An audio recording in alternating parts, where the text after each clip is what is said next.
Good day to all employer. First, I introduce myself. My name is Ginilyn Nunez Dingmafilis, 31 years old. I was born on June 13, 1993. I'm a parent of one kid. I live in Lawaan Nidli, Cebu, South Cotabato. I work in Makati City, Philippines as a housekeeping for 5 years. I serve for 3 persons, 2 adult and 1 baby.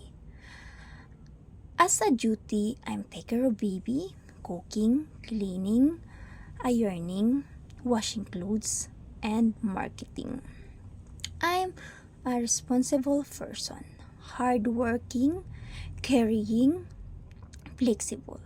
Currently, I'm looking for a job. I hope you choose me as your helper. Thank you and God bless.